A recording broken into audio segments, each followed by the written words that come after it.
I had a tumor that was the size of a football. Yeah. Sorry. No. So if you think about how old you are now. As a 7-year cancer survivor, I'm vigilant about the foods I consume to remain cancer-free. It's widely understood that certain foods can elevate cancer risk, but it's essential to distinguish between fact and myth. Did you know there's a significant link between cancer-causing foods and inflammation? Research indicates that inflammatory foods may heighten cancer risk. In this enlightening video, we will leverage the insights of 2 esteemed medical professionals to uncover and discuss 5 harmful foods that could predispose you to cancer and inflammation. Meet Dr. Amy Morris, a celebrated expert in cancer recovery and a survivor herself. Her personal battle with cancer provides her with unique perspectives on the journey towards maintaining a cancer-free life. Dr. Morris has transformed her profound personal experience into a professional focus on the crucial roles of nutrition and lifestyle in preventing cancer's recurrence. She is committed to guiding others towards optimal health and wellness, steering clear of cancer-promoting foods. Why do higher rates of cancer correlate with the consumption of highly processed foods?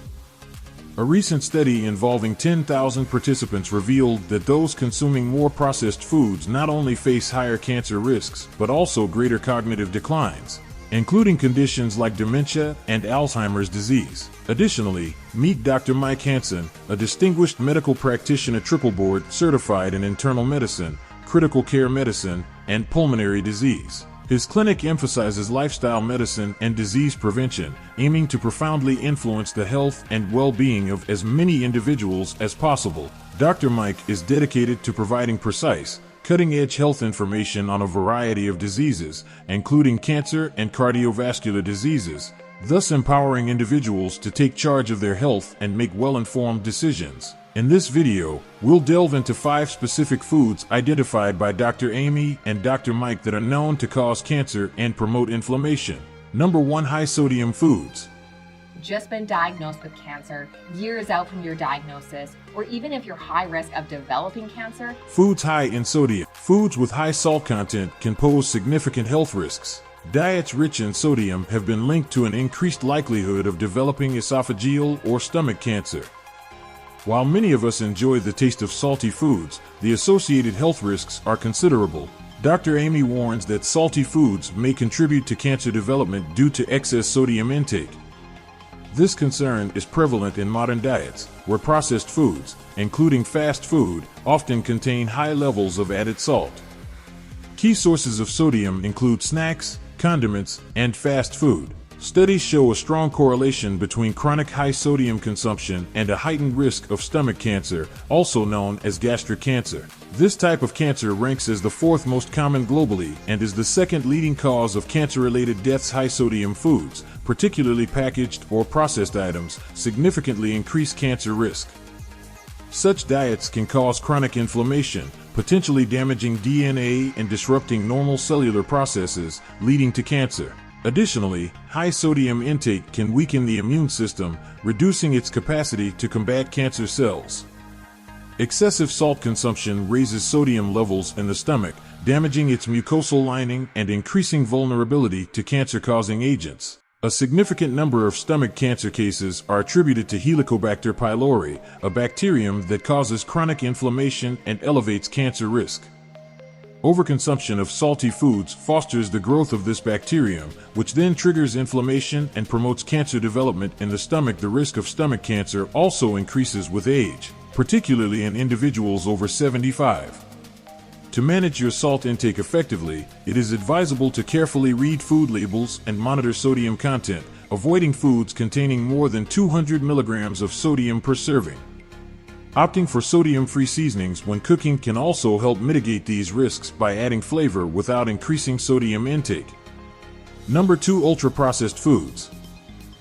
This recent study looked at 10,000 people and found that those who eat more highly processed food had higher rates of cognitive decline. Why is there a link between the high consumption of ultra-processed foods and increased cancer rates? Not only cancer, but recent studies have also linked these foods to cognitive decline, including conditions like dementia and Alzheimer's disease. One particular study, involving 200,000 participants, revealed that those who frequently consumed highly processed foods exhibited higher rates of cancer, as classified by the World Health Organization. These foods, known as Group 1 carcinogens, are at the top of the list for cancer-causing dietary risks. Ultra-processed foods are significantly modified from their natural state through processes such as extrusion, hydrogenation, and microwaving. They typically contain a mix of additives, preservatives, and flavor enhancers, making them highly palatable and convenient. Common examples include packaged snacks, frozen meals, sugary drinks, and refined bread. These foods are often low in nutritional value but high in calories, which contributes to obesity. A recent study spanning 10 years investigated the link between ultra-processed food consumption and 34 types of cancer. Participants' diets varied, with ultra-processed foods making up between 9% and 41% of their total intake. The findings were alarming. Each 10% increase in ultra-processed food consumption correlated with a 2% increase in overall cancer risk and a 19% increase in the risk of developing ovarian cancer. Additionally, the risk of dying from any cancer rose by 6% and from ovarian cancer by 30%, with each additional 10% increase in consumption. Interestingly, those who consumed the most ultra-processed foods were typically younger and less likely to have a family history of cancer.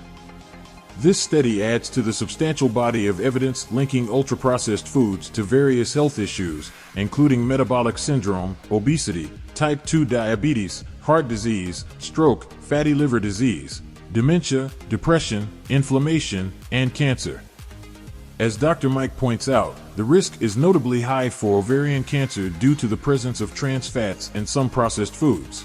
These fats, created during hydrogenation, can disrupt cellular functions, exacerbate inflammation, and facilitate tumor growth.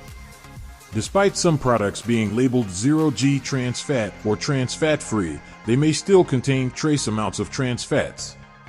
Over time, even these small quantities can accumulate in the body. To mitigate these risks, it is advisable to avoid ultra-processed foods and opt for organic, whole foods without added preservatives or chemicals. Number 3. Sugary foods and drinks. The second food is not really a food, but it's a drink, alcohol. Alcohol is known to increase your risk of cancer. When we think about sugary drinks, we often think of soda pop like Coke or Pepsi. However, sugary coffee drinks, such as many options at Starbucks, also contribute significantly to sugar intake. The relationship between sugar and cancer is complex. Excessive consumption of sugary drinks has been linked to an increased risk of cancers, particularly breast and pancreatic cancer. Dr. Amy has rightly pointed out that sugary foods and drinks, such as sodas, pastries, and candies, contain added sugars incorporated during processing or preparation. These sugars can be in the form of table sugar, sucrose, high fructose corn syrup, honey, or maple syrup. High intake of these added sugars contributes to the risk of type 2 diabetes and obesity, both of which increase cancer risk. Additionally, high sugar intake may cause inflammation in the body, promoting cancer growth. Some argue that the Warburg effect explains why sugar causes cancer, as Dr. Warburg discovered that cancer cells need a lot of sugar to grow. Sugary foods and drinks are known to contribute to pancreatic and breast cancers, which means women are at higher risk of developing cancer from excessive sugar intake.